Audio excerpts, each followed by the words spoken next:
Berjumpa kembali dengan Banyuwangi Official. Oke, hari ini kita mau nonton lagi. Untuk videonya tidak nunggu lama-lama, langsung kita siapkan dan langsung kita tonton teman-teman ya. Jangan lupa dukung terus Banyuwangi Official. Oke, lanjut untuk videonya, kita play. Let's go. PDIP itu kalau jadi oposisi itu pro rakyat banget. Tapi hampir 10 tahun ini PDIP kurang pro rakyat di kekuasaan karena dia menjadi pendukung dari oligarki. Bagaimana membuktikan ada korupsi dalam kebijakan itu? Ya kan pasti agak susah. Ini ada kejahatan terjadi di sini. Ada persekongkolan jahat. Gua nggak ada ngomong dari tadi. Tadi kalau mengorkestrasikan ada sebuah kecurangan. Lu bosan lu di depan orang nih. Di depan orang kenapa rupanya? Aduh apa? Oke. Nah ini karena kan ini warisannya Pak Jokowi nih. Ini gimana dong? Ini pro dan kontra loh di publik nih, PSN harus dievaluasi. Dijawabnya tadi. Abrasi itu yang melakukan pemagaran itu kan nelayan, penambak lah ya, pemilik tanah. Ya jangan juga seakan-akan ada kejadian kemudian langsung tembakannya ke Pak Jokowi, kemudian ke pemerintah. Ya kita cuman ya sudahlah, kan ini negara hukum, tinggal pembuktian aja sih, ngapain kita berpolemik dengan hal-hal yang ya, tapi nggak apa-apa, mungkin kawan-kawan untuk menggerakkan motorik otaknya kali biar berpikir terus ya nggak apa-apa. Ini pemilu aja kalah kok ngomong minta ampun. Lu dari culas, dari culas, yang kurang ajar lo. Oke, Lu dewan tidak punya rasa hormat. Ingat deh, jangan konyol lo. Lu harus diangkat. Terkait dengan pagar laut, ya itu sudah ditindaklanjuti oleh Komisi 4. Laut adalah milik seluruh rakyat Indonesia, milik negara. Jadi ya segera ungkap milik siapa, kenapa bisa seperti itu. Jadi tidak ada hal-hal yang kemudian menjadi kecurigaan. Nanti akan segera ditindaklanjuti dan diungkap oleh Komisi 4. Tidak mungkin hanya korporasi kan, karena keluar kemudian sertifikat hak milik di laut gitu ya, yang dikeluarkan oleh BPN.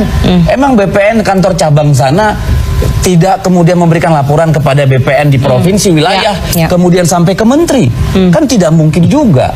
Termasuk ke undang-undang yang dianggap dan dikritik keras oleh rakyat, termasuk revisi undang-undang KPK yang membuat pelemahan KPK. Itu kan semuanya bisa lolos karena PDIP yang menjadi jangkarnya koalisi partai politik pendukung Presiden Jokowi gitu ya. Jadi ini ketua kelasnya itu PDI. Ketua kelasnya PDIP gitu ya. Kalau jadi ketua kelasnya setuju bisa bubar tuh. Undang-undang juga tuh Mbak ya.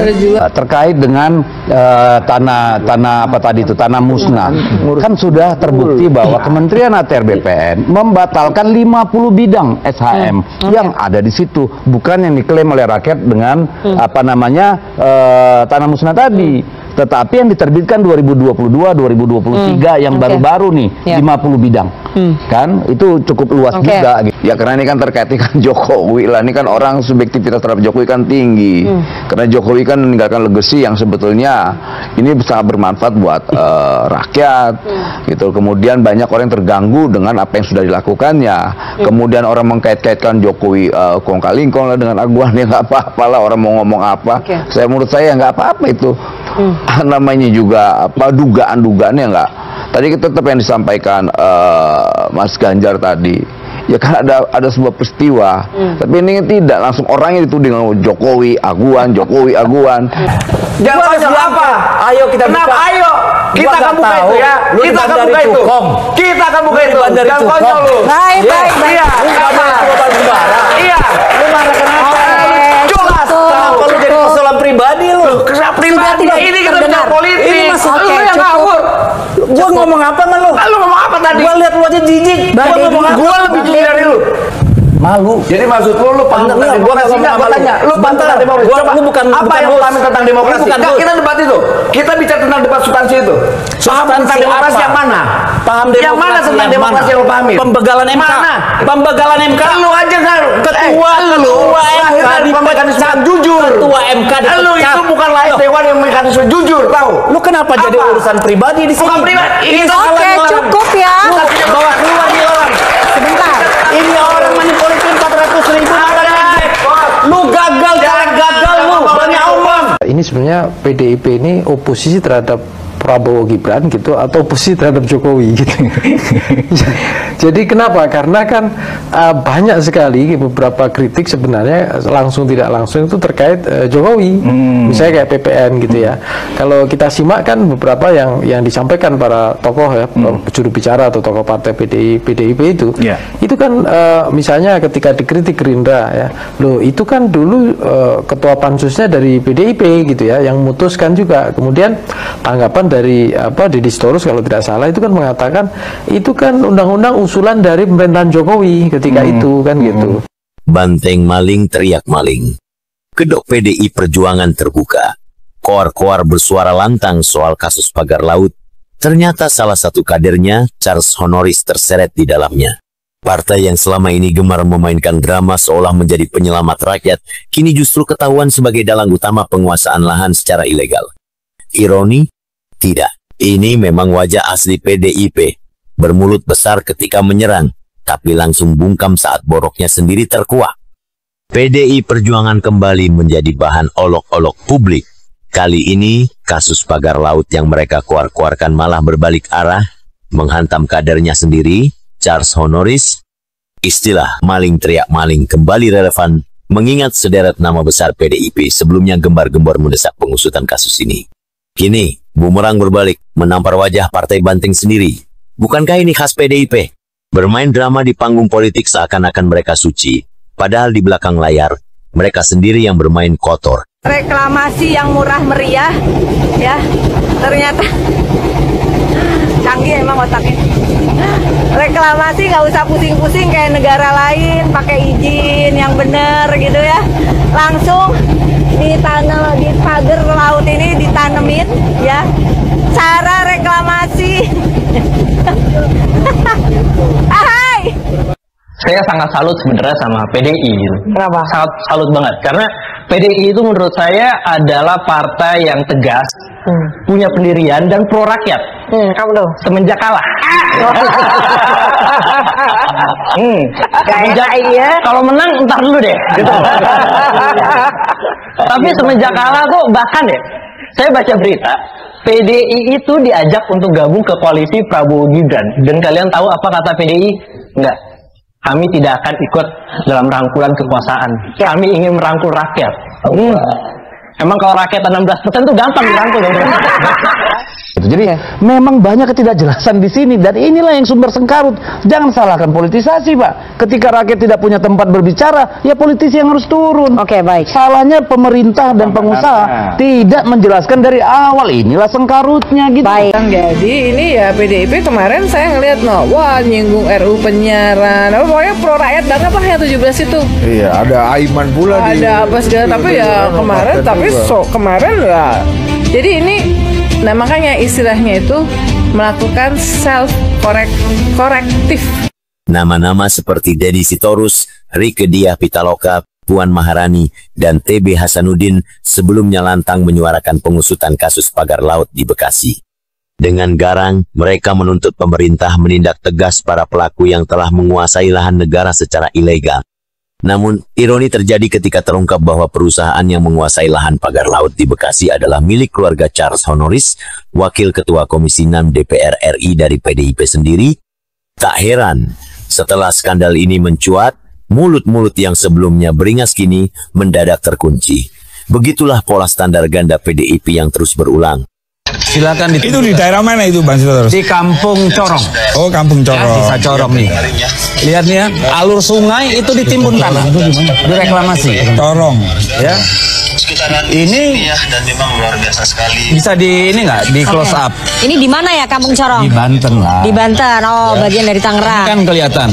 Oke. Ini semua adalah lahan-lahan sawah produktif. Hari ini Pak Hasim, utusan Presiden menyatakan bahwa kita mau melindungi Pantura. Pak Presiden Prabowo yang punya pertimbangan lah. Beliau kan hari ini yang paham sekali ya mana yang harus dijalankan, dilanjutkan dan dievaluasi. Ini berkaitan dengan investasi Saya nggak bicara tentang itu. Kerja. Ya tadi saya sampaikan menurut Monas ketika itu dibangun di situ nanti akan dibangun yang namanya tempat wisata, kemudian tempat ibadah. Kan pasti di situ juga kan penghijauan dan sebagainya. Pasti dari dampak itu ada yang namanya resapan tenaga kerja. Gitu, dan itu kan sejalan dengan narasinya Pak Presiden Prabowo gitu loh. Jadi kan saya nggak mau terlalu terjebak persoalan-persoalan yang sifatnya berpolemik lah. Kita lebih suka debat hal yang substansial. Kita 1 bulan. Bang Noel, Bang Noel. Kalian orang kaya, bos. Oke. 1 bulan jangan rendah hati. Lu jangan aku lagi. Lu segini lu aku lagi gober lu. Bang Noel cukup. Ke burung lu. Saya langsung ke Bang Faldo. Anggota Dewan Pembinaan lu yang gue lihat. Ini jadi urusan pribadi gimana urusannya barang ini? Oke, sebentar Bang Noel. Tolong sebentar. Kasihannya nih anak. Kita kasih pendidikan publik ya, diskusinya harus diskusi yang sehat. Oke, sebentar. Saya ke Bang Faldo. Oke, tahan dulu. Soal bangsa. Iya, saya harus Saya tanya substansinya mana? Saya bilang jawab. Bang Faldo. Oke. Kenapa atau tidak soal demokrasi? Pembegawai nanya itu dulu. Gimana sih ini orang? PT Mega Agung Nusantara, PT MAN, yang memiliki 419,635 hektar lahan di pesisir Bekasi, ternyata terhubung langsung dengan keluarga Charles Honoris. Data keterbukaan informasi di Bursa Efek Indonesia menunjukkan bahwa perusahaan ini merupakan bagian dari jaringan bisnis keluarga Honoris yang juga mengendalikan PT Modern Land Realty. William Honoris, saudara kandung Charles, menjabat sebagai komisaris di PT MAN. Jelas sudah, kepentingan oligarki selalu bercokol di tubuh PDIP. Sementara rakyat kecil dipersulit urusan tanahnya, para kader elit justru bisa menguasai lahan secara ilegal tanpa hambatan. Menurut Kementerian Agraria dan Tata Ruang, Badan Pertanahan Nasional (ATR BPN), PT MAN memiliki 268 bidang tanah dengan luas total 419,635 hektar. Rinciannya, 211 bidang seluas 346,382 hektar berada di luar garis pantai, sementara 57 bidang seluas 73,253 hektar berada di dalam garis pantai. Selain PT MAN, ada juga PT Cikarang Listrindo atau CL yang memiliki 509,7 hektar lahan di kawasan yang sama. Kedua perusahaan ini telah mengantongi sertifikat yang diterbitkan dalam periode 2012-2017. Bagaimana mungkin tanah yang seharusnya milik negara dan rakyat bisa berpindah tangan begitu saja? Inilah hasil dari permainan kotor yang selama ini mereka praktikkan. Sehingga terjadilah yang namanya sanksi berat. Itu yang saya persoalkan di Komisi 2. Kenapa sanksi berat? Ini kejahatan hukum. Harusnya. Ya, karena apa? Kan ini banyak yang bertestimoni. Oh, itu dulu akibat abrasi. Loh, peta satelit mengatakan tidak ada abrasi sejak tahun 80-an. Dan kalaupun itu abrasi, Undang-Undang Pokok Agraria tahun 60 pasal 27 huruf B menyatakan hak milik hilang kalau sudah tanahnya musnah. Pembekalan MK lu aja kan ketua MK jujur. Ketua MK lu itu bukan lain dewan yang mekanisme jujur, tahu? Lu kenapa jadi urusan pribadi di sini? Bukan pribadi. Malu kalau udah kalah malu. Sembunyi itu harusnya tahu enggak? Enggak ada kok. Sembunyi harusnya. Malu kok. Gua udah enggak mampu ngalahkan gua. Lu kan berani. 1 bulan kali 5 tahun. Gua enggak terlalu jauh di sini mau. Lihat dulu. Nanti kita ya. 60.000 amplop lu gua kagak tahu. Lu bilang gua curang boleh. Lu bilang gua curang boleh. Lu bilang gua pemerat boleh. Lu boleh gua pemerat boleh. Kau pikir aku takut? Kau pikir aku takut sama kau? Apa ya? Kira gua usut tuntas siapapun di kementerian lembaga termasuk yang ngatur di OSS-nya, gimana izin bisa begitu saja. OSS Pak diperhatikan kalau perlu dibongkar. OSS jadi pintu masuk indikasinya untuk perizinan-perizinan yang sebenarnya ilegal karena melanggar tata ruang, tata wilayah.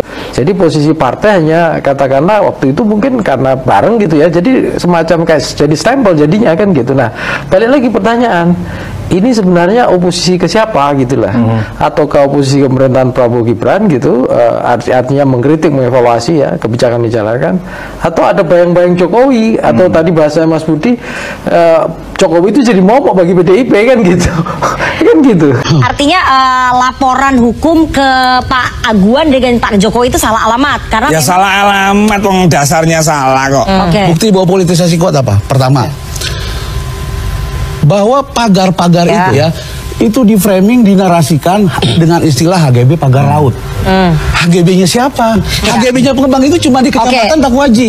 Dan itu hanya ada satu desa. Sebentar, HGB itu menjawab dari situ. Seolah-olah HGB itu kemudian dianggap memiliki 30 km. Itu yang tadi saya bilang, sudah biasa di negara ini untuk meratakan lapangan itu bukan orang yang di belakang. Udahlah, kita sama-sama tahu itu, ya.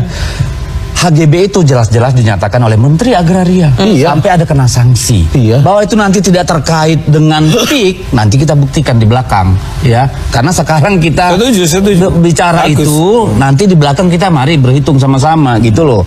Menteri ATR BPN Nusron Wahid mengungkap fakta mencengangkan bahwa 11 hektare tanah warga tiba-tiba berpindah ke area laut sejak 2022.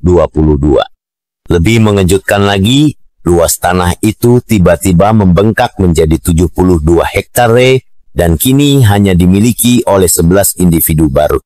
Sertifikat orang dipakai, ini otomatis kita hapus dalam peta, sehingga ini kembali menjadi laut, tegas Nusron.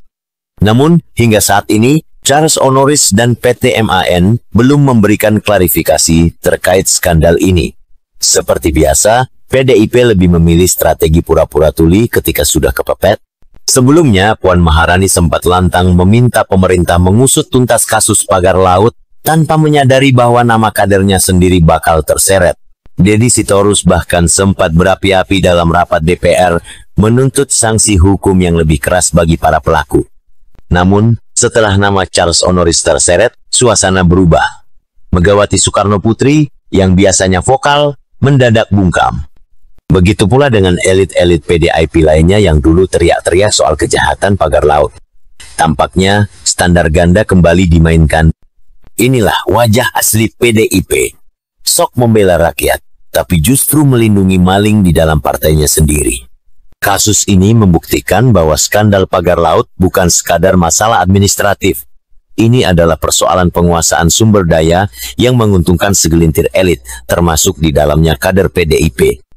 Ironisnya, ketika kasus ini pertama kali mencuat, PDIP justru sibuk menyalahkan pemerintah dan pihak lain.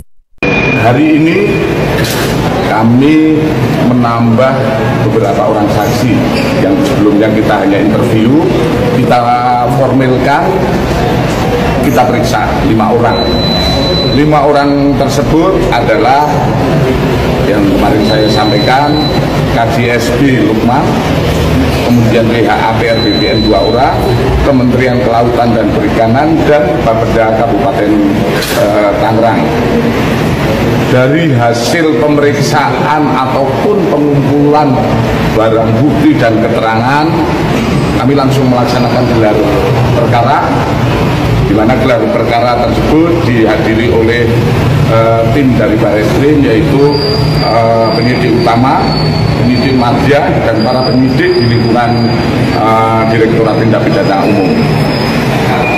Dari hasil gelar, kami sepakat bahwa kami telah menemukan dugaan tindak pidana pemalsuan surat dan atau pemalsuan akta OTP. Yang selanjutnya kami dari penyidik siap melaksanakan penyidikan lebih lanjut. Kenapa sampai Jokowi dijadikan momok bagi PDIP, Mas Nyarwi? Ya, dari kacamata PDIP kan Jokowi beberapa kali disampaikan dari para juru bicara, kita simak ya, ada ketidakloyalan gitu ya. Kalau tidak mengatakan pengkhianatan kan gitu. Ya, kemudian Jokowi seperti jalan sendiri, tidak mengikuti jalur partai seperti itu, padahal dibesarkan seperti itu. Ya, tapi itulah dinamika politik Indonesia kan gitu.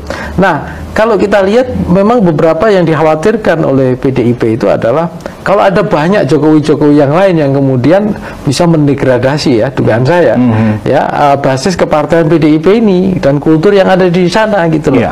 Ini problem. Lalu kemudian jangan rakyat, ini narasi Orde Baru nih. Jangan rakyat dibenturkan mau menghalangi ekonomi. Enggak, kita enggak melarang kegiatan ekonomi, that's good untuk negara, untuk rakyat. Tapi ya mbok mikir, kalau itu mau untuk profit, hak-hak rakyatnya dipenuhi dengan baik dong. Lu mau untung triliun, mau kasih negara sekian triliun, rakyatnya menderita, itu gimana? Enggak, hak rakyat itu yang mana Bang Sitorus? Ini yang sekarang sampai sekarang diadvokasi oleh teman-teman. Itu jangan dibantah dulu, itu ada. Baik. Oke, Bapak-bapak, gitu saya harus nanti kita teruskan di segmen rakyat selanjutnya. seolah-olah selalu berhadapan sama negara, sama pertumbuhan, sama ekonomi, nggak ikhlas. Baik. Kalau saya jadi pemilik medsos, bongkar aja. Pasti yang berkepentingan muncul.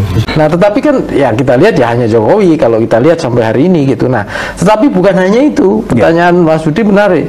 Jangan-jangan gitu ya, PDIP juga sebenarnya pengen ya, karena secara dulu itu kan pengen dekat dengan Prabowo juga gitu loh. Tapi ada penghalang nih kan gitu. Penghalangnya adalah Jokowi yang kemudian selama ini kita lihat ada dekat dengan Prabowo di sana ya kan gitu. Nah, ini yang saya kira juga menjadi agenda-agenda jangka panjang yang menjadi pertimbangan ya. Terlepas bahwa mungkin bisa jadi PDIP juga menyampaikan pendapatnya itu sebagai bentuk pertanggungjawaban publik, tapi kemudian kan juga publik juga banyak juga yang bertanya-tanya gitu ya. Misalnya contoh PPN tadi ya.